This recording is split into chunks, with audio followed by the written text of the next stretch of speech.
Welcome to Olympus. My name is Ryan. Today we're going to be going through Adventure 11 in our Adventure series. We just finished 10, Valley of the Elements, and now we get to something where I'd say most people consider to be a little bit easier. I would consider it to be a little bit easier as well. Now it is going to require team level 120. It's called Gwill City Depths.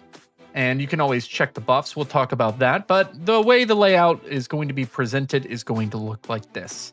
So if you want to check out different adventure maps, you can go to the HeroWarsOlympus.com page. And he does have a layout of every single adventure that you can take a look at. Make sure that you are doing the right pathing. You can also take a look at the Hero Wars wiki, which offers alternative paths that your teams can take.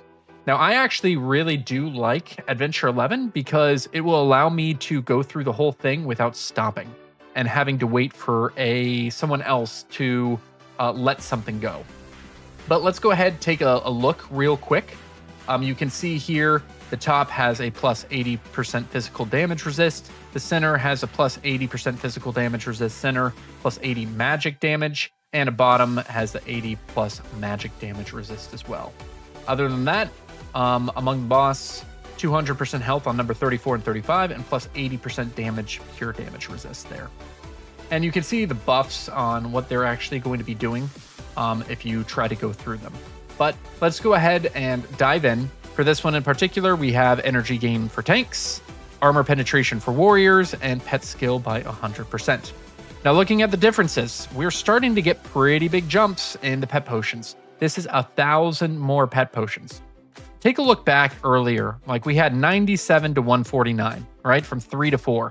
Now, we're going to 1988 to 3062. That's a pretty big jump.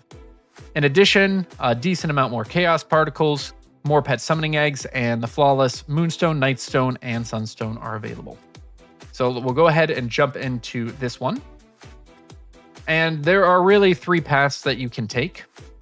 There is the lower right here, the middle, and the upper. Now, the middle is the one who's supposed to go first.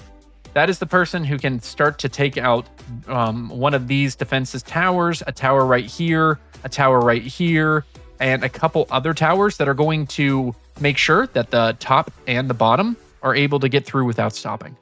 So if you do join this adventure first, prepare to take the center. So in this particular case, there are multiple buffs that I can grab. I'm going to go ahead, grab it physical damage resist. I will go ahead, take the center, and keep on moving. Now the center path is probably for the most advanced team, because if we start to take a look at some of these nodes, now none of those have them, but we'll get to right here. This has a magic damage resist. Let's see here, still nothing, but I think as we get up north to maybe number 22, yeah, right here, a physical damage resist is right here. So you're gonna need a team of both physical and magic damage to really be effective here. We'll keep on going. If you are trying to get different buffs, it does have quite a few buffs that you are able to get. So 1, 2, 3, 4. So a great adventure if you have the season task to grab those. We'll go ahead, take out this one. And since my team on this account is mostly physical, I'm just going to keep on taking the physical attack bonus. One other thing I should point out right here for the number 6 buff, it's important that the first person that's going through, if they're taking middle, does not take the magic damage resistant buff. The reason you don't want that if you're going through the middle is because the final boss is going to be a corrupted Orion. So it's nice for someone else who is not going to be who's actually going to need it to be able to take that buff so that he's more easily beaten. Now, okay, we're taking down these towers, and again, these towers are basically allowing the person who takes the bottom and the top to go through pretty seamlessly. Now, this path for the middle is designed to kind of go in a circle. So you're going to see that in just a few moments. Where I'm going down here, I'm going to hit number 31, And instead of moving over here to try to go up towards the boss, I'm not going to go anywhere towards the boss.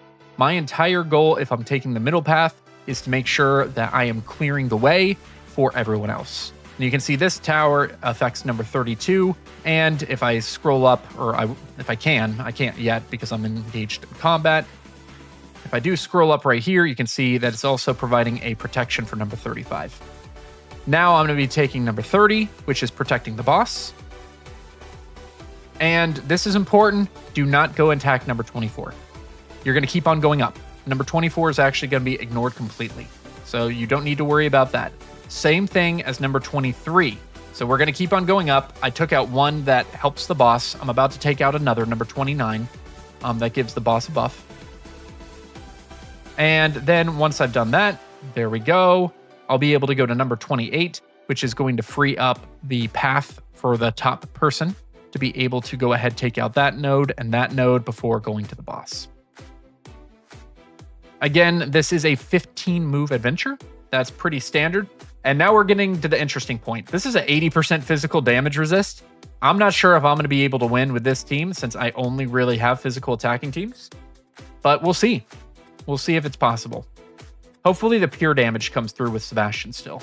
So we'll see if that's if that is actually going to take place. Okay, it does. Good. There we go. And I'll go to my last target, which is going to be number 16. So you can see we did a nice little path around, cleared out all of the top path, bottom path towers that were going to stop them. And now the people that enter next are going to be able either take the top or bottom path without any impediments, meaning that they can go all the way to the boss, and then they will have to wait for the next person to come and take out the towers. But besides that, it will be very easy to finish this adventure. Where in comparison to number 10 or chapter 10 or adventure 10, that you had to wait for a lot of team coordination to keep on moving forward. Now, as I mentioned, this boss is a corrupted Orion, meaning there's going to be a lot of magic damage that this boss is going to be doing. So just make sure you're aware of that and have a team that is good against a magic attacking hero. So that either means like bring in Isaac or have someone like Athea who can do a magic defense artifact so that your team isn't taking nearly as much damage. But that's it for Adventure 11. It's pretty straightforward on how to move through it. You will see this adventure in Adventure 13 as well. It is going to be basically the exact same paths that you would be trying to use there. But yeah, as soon as you get past Adventure 10 and go to Adventure 11, you're probably going to be staying on Adventure 11 for a decent amount of time before we get to Adventure 12, which we're going to be talking about tomorrow. Thanks so much for watching.